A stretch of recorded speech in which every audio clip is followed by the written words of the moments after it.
Thanks everybody for attending this webinar presented by OpenSpatial. I'm Philip now. I'm the lead consultant at OpenSpatial, and we've also got Johan now, technical director at OpenSpatial. What we'll talk about today is the Digital Cadastre Modernisation for Victoria, Australia. The DCM project has received a lot of attention, and a lot of people in Victoria know about this and are planning to adopt this in the near future. So we're going to talk about 5 things today, and we're also going to focus on spatial accuracy improvement for affected utility assets. So some or all of us might be in utilities and councils where we have reticulation assets that might be drawn as relative to these new parcel positions. So that's the topic for today. The topics that we'll be covering is to have some general information about the DCM, and because it's sort of related, we also want to just, before we go into the more technical things, have a quick overview of customer communication and what we're telling people about this change and how we will do that. Then we'll go into a little bit of land XML, asset identification, which assets are we supposed to be looking at, and look a bit deeper into what that means. We'll be looking at some shift vector strategies, what to look out for there, about the actual processing itself, and then quality assurance at the end.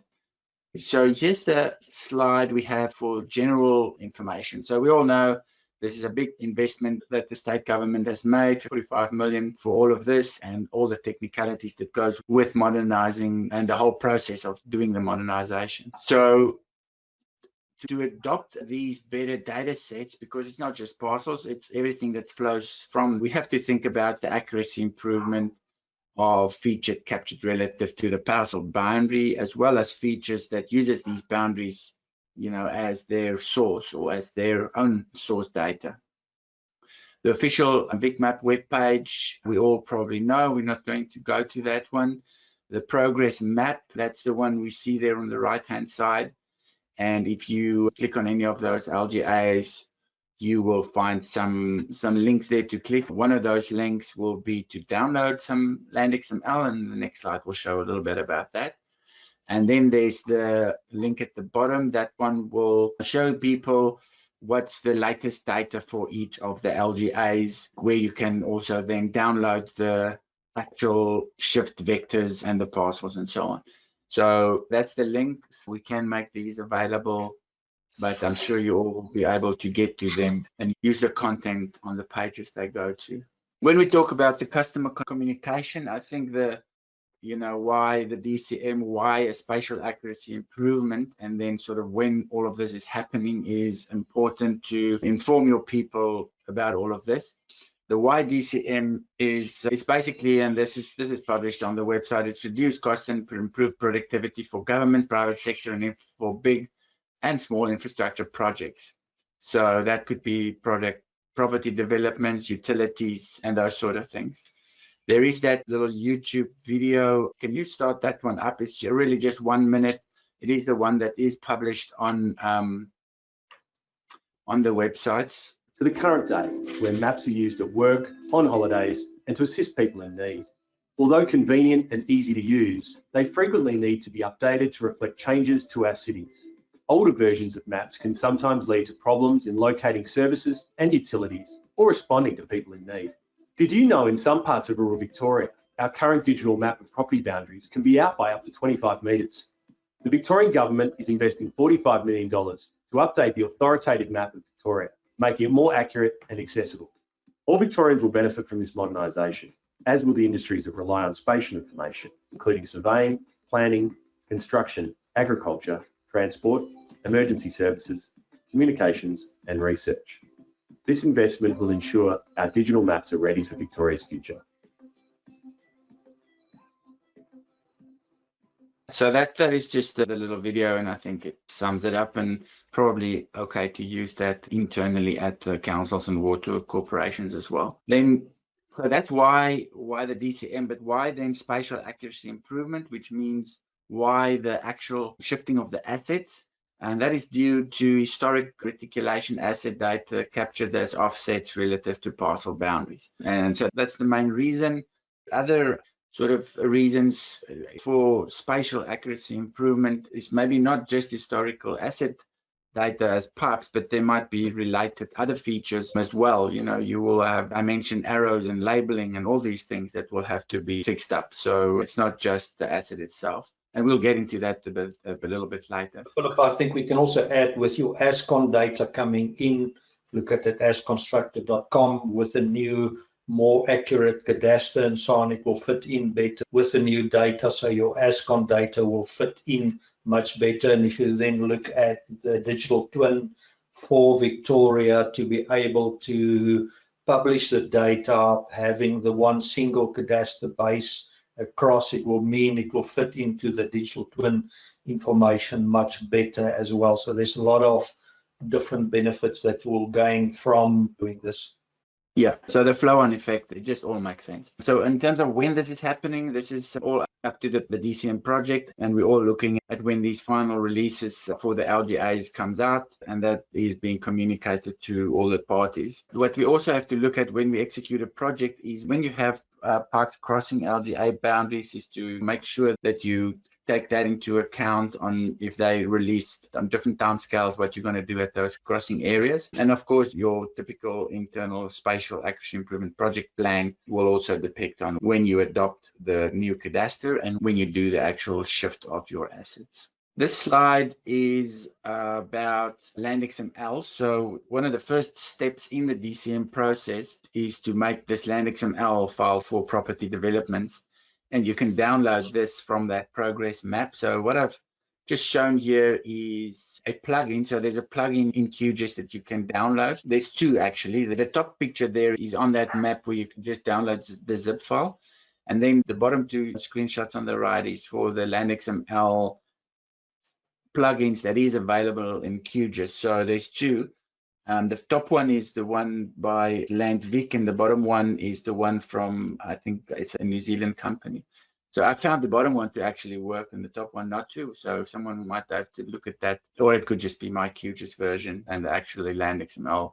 But anyway, so if you get it in, you'll get a picture like that with the Land XML marked linear parcels as well as the actual Land XML parcels. And that's per subdivision. So lot numbers and plan numbers will be in there. Now, let's talk about the actual asset identification. And I've mentioned this a few times, but in principle, when we look at the assets that needs to be shifted, it is the ones that are drawn relative to parcel boundaries or the ones that use parcel boundaries to define themselves. So for example, water zones or suburbs, or I don't know, maybe rubbish collection areas and all those sort of things that hangs off the parcel boundaries themselves. They all need to be looked at when you do adopt these new boundaries. Use your metadata that you have, do a data audit so that you know exactly what internal data you have and that might be affected. It's a good process to go through anyways, or if you don't have a spatial data dictionary, it's to go through a data audit and use some metadata that you might have.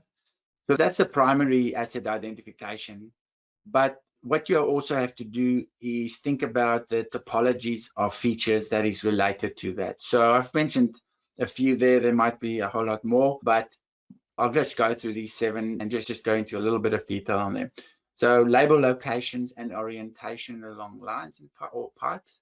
So if you do a shift, you have to move your little labels as well if they're on a different location or geometry. And also the orientation of pipes might change a little bit. And you might want to change the angle of those labels as well. Dimension arrows and text. So you might have those as different features and they need to move as well and eventually snap back to their positions.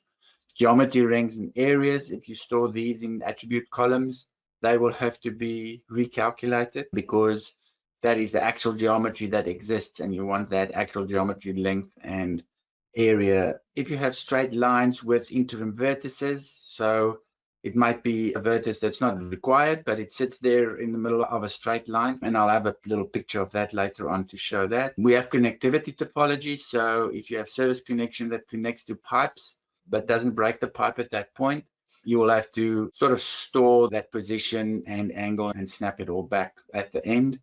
And then service connections to parcels. So you might have a water service connection connecting into parcels, and those service connections has that stored. So if the parcels moves and the service connections move, we have to ensure afterwards that that service connection actually still end up in the correct parcel, and we have to retain that topology going forward, as well as symbols on pipe. So a symbol that doesn't break the pipe, if that pipe moves and the symbol moves, they might not end up at the same position, and those need to come back to the pipe. Rotations we need to look at. We also need to look at arcs and make sure that they remain true arcs and doesn't get segmented through this whole process. I think, Philip, if I just want to add on there, philosophically, if you look at moving process in there, you actually, because of the calculations involved, it's very difficult to actually do the calculation with arcs, and you may get unexpected results. So broadly speaking, in essence, you will densify the arcs, do the move, and then replace it back as an arc afterwards, to maintain that and make sure you get the exact shape and not have the calculation process. So that's a fairly fundamental part of that process in terms of maintaining your arcs. When we talk about the shift vectors, so this is just two of those topology examples. And the shifting, in this first case, we have that vector over there or vertex over there that sits on this pipe, on this straight pipe. And if you have shift vectors like these in the area, you might end up with the pipe looking like that, where the short vector didn't move this vertex as much as those two long ones moved that. And that's not what you want. So you really want to remove these vertices before you do any of this work. This is a similar example, but this is where this is not a vertex, but a node. So we've now applied this rule. So this pipe has shifted correctly, but because of this vector, this node could be a hydrant or something that should be sitting on that pipe, but afterwards it doesn't. So that needs to come back to the pipe. These are the sort of things that topology needs to keep in mind going through the process. Yeah, so the very important, I just want to reiterate basically what Philip has already said in terms of the relationships being maintained is fundamental in the pipe node connectivity, because your whole tracing mechanism, etc., need to make sure you actually maintain all of that with the same parcel in there, etc. So just a bit of a reiteration of what Philip has already said. So we've got this example here. So this is the shift vectors for Glenelg in southwest Victoria. And I must just sort of say in the beginning, this is some of the early shift vectors that was released. It's not the final one, so it's not a stab at the $45 million project. This is just a process rather than to look at or to criticize the vectors themselves at this point. We are aware that these vectors are in a QA process. But what we've looked at here is the heat map for looking at the lengths of the shift vectors in this area. So you could see there's areas where the shift vectors are longer than in other areas. And if you overlay your assets over this, you'll get a little bit of an idea on where these things will move the most. In this area, the largest shift vectors was up to 300 meters, 380 meters. And the shorter ones, you can see there in meters. What is that? That's micrometers. So it's almost nothing. However, both are equally important to have in the data set, because the small shift vector also tells you that area is pretty good and that not a lot of changes will happen. So this is just a quick, like the Glenelg area I said, a look at the extremes in there to have an idea of what is going on in that area. This slide is also about looking at the shift vectors. And again, my note there at the top, just note, this is not the final shift vectors. This is ones that we've just got to look at in the interim. So we had a look at these shift vectors that starts at the same point and ends at different areas. So this one looks like that. This one also something we found, and we found in this area with this version almost 10,000 shift vectors that intersects or that has the same starting point of, I don't know, what's that, 111,000 across the whole area. But I'm sure this quality will definitely improve. This one here is not really an issue, but it is also notable, is where you have sort of across the same street, you get this length variability that just shows everybody this is not a uniform move of data. This is not something you can just select your assets and sort of just move them in an area to a new position, and there you go. These shift vectors are not uniform, and that's why a more clever process is needed to apply these to the pipes and all these things. So that's a little bit of an analysis there. Thank you, Philip, with that one. I'm just going to go through, when we look at these vectors, one of the things that we will talk about is what is your capture process. So in terms of the processing and how you philosophically go about that, some of the choices to be made: are you going to do a manual move, or are you going to do an automated move, or are you going to do some level of a combined approach between the two? So if you say, okay, I'm going to do a manual mode, what exactly is it that would be involved within that process? And part of that is, if we go back to the slide, is then your decision-making process to say, all right, I've got a pipe, I've got an asset running down this side of the road and so on.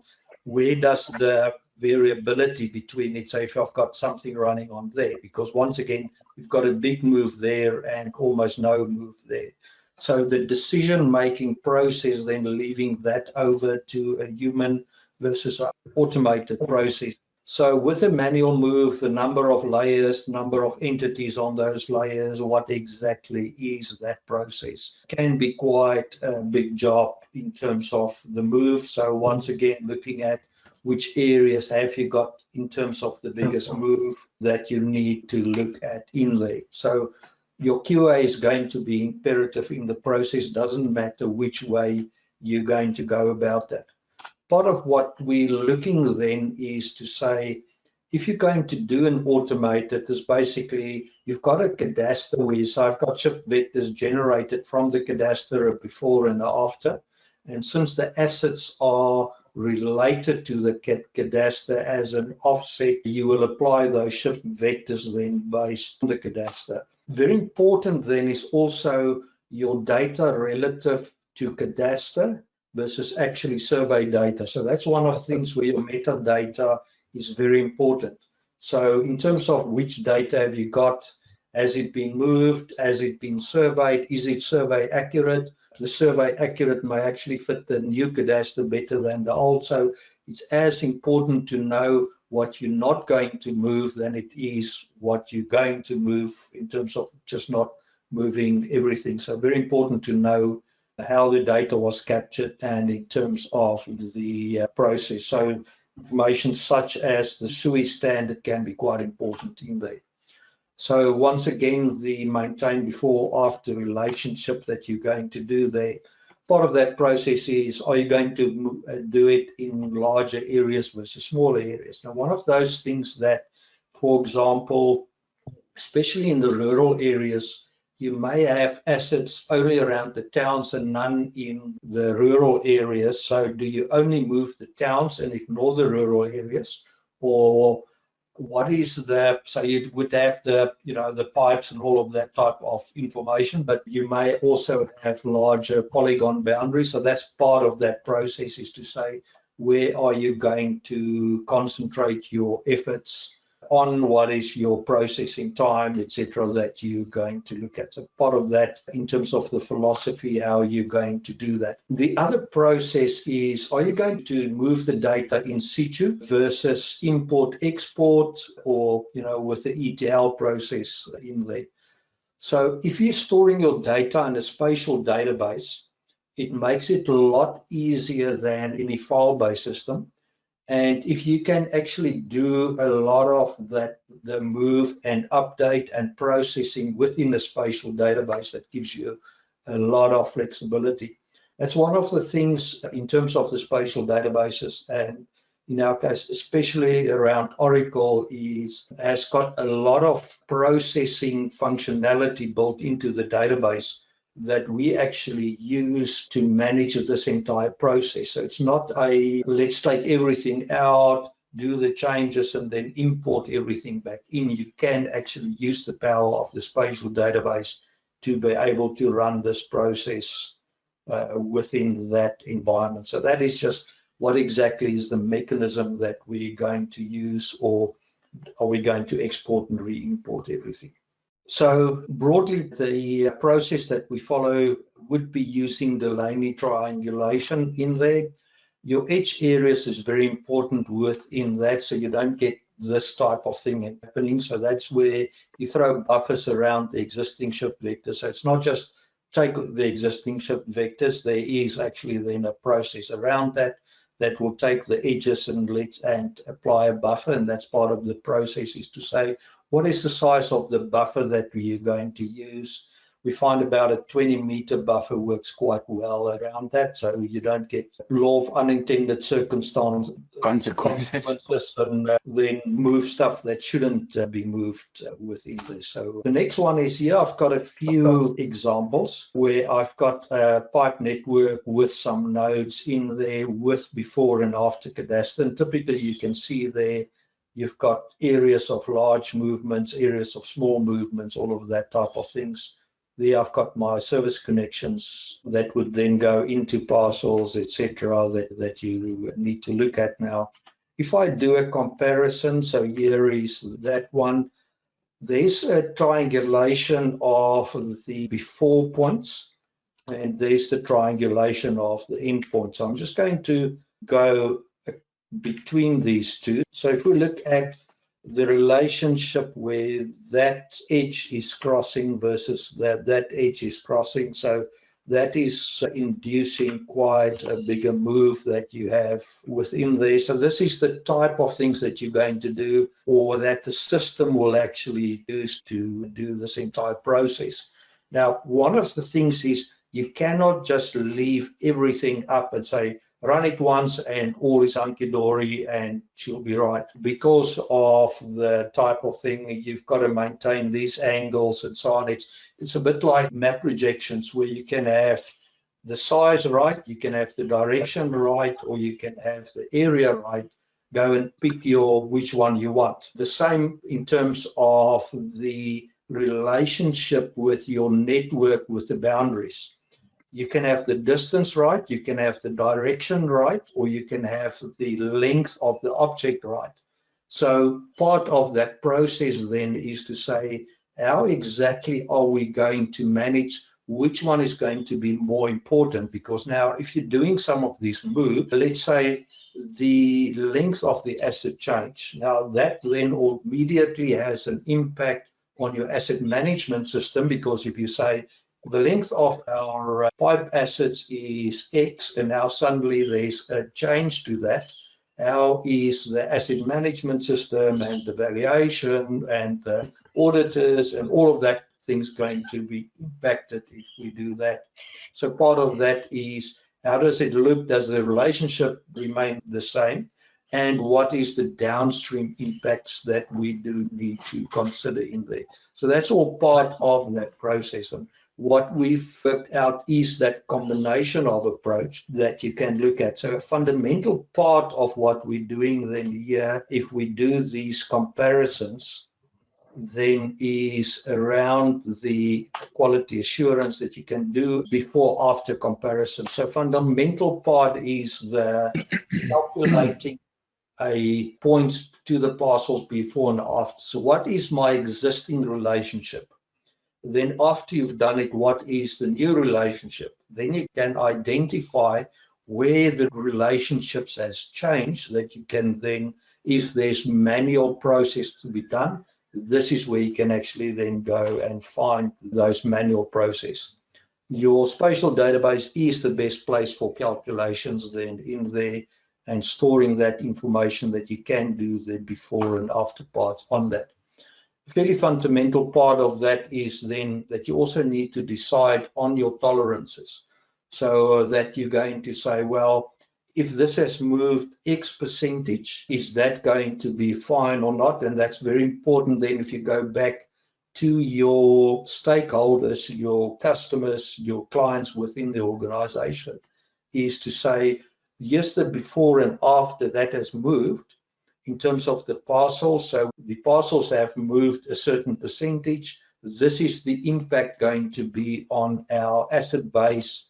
And in terms of the tolerances, that they've got an expectation, and do not get a surprise down the line, is to say, okay, well, our asset valuation is now changing because of the following. So that is, what is the tolerances that you need to define to be able to work with this data consistently and accurately?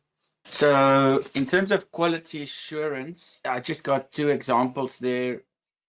So this slide here is a case where we did the shift and later on realized that the shift vector field that we had didn't include this area.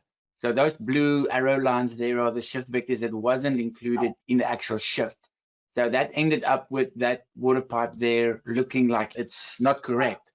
So we had to run it again and make sure that that pipe shifts to where those parcels ended up being. We didn't check that the actual shift vectors covers the assets that needed to be shifted. So there was a little area that needed that to be reshifted we needed to get the vectors and get the shift happening again. So it's important to do that overlay and check, especially on the edges where you have assets, so that you see that there's vectors there, and do it yourself so that you're 100% sure.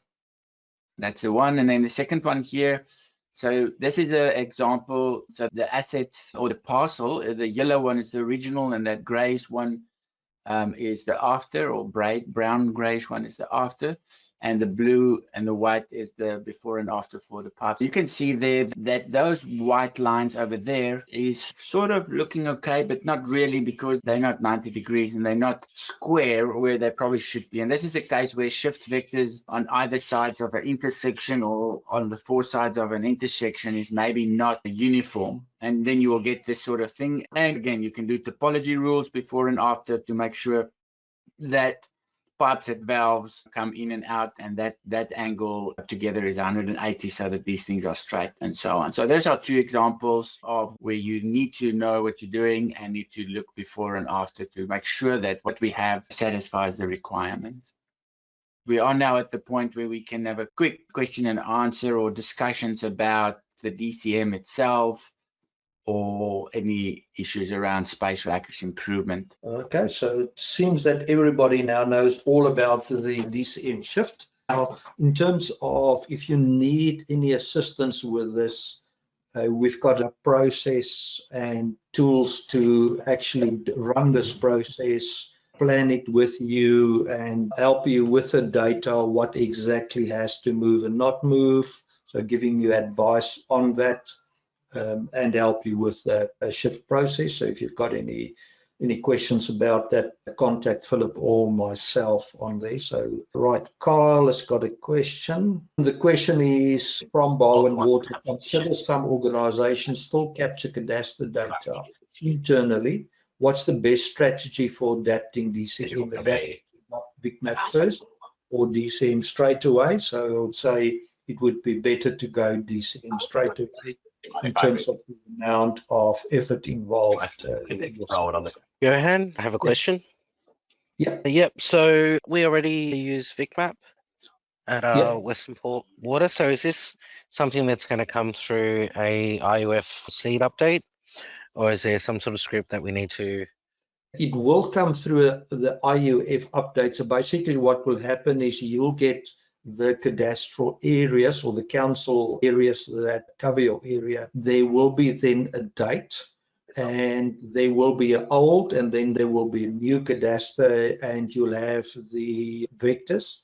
And so that's then they will stop updating the old cadastre and then do the new cadastre, or then give you the new cadastre on the IUF. So any new parcels won't come through. So yes, it will come through IUF in terms of the cadastre, but obviously then your assets won't fit the new cadastral base, and that's where the DCM shift would have to happen. Okay, so, and sorry, I was sort of in and out of this meeting. When is this happening? When would this be arriving through VicMap? Yes, so this is actually, it's been quite a long time in planning and execution, and because of primarily utilities such as water utilities, it's been moved out a little bit to June type time frame. If you go and look at the website, then there is the information on when your areas will exactly happen. but it's quite imperative that we get onto this as soon as possible and make management aware of that then as soon as possible, that this is going to happen. Great, thank you very much. Then if there's no more questions, I hope you found it useful. It's not a trivial matter. There is quite a bit involved to do it. It's not push button easy. There is a bit of footwork to be done. Thank you, everyone. Thank you very much.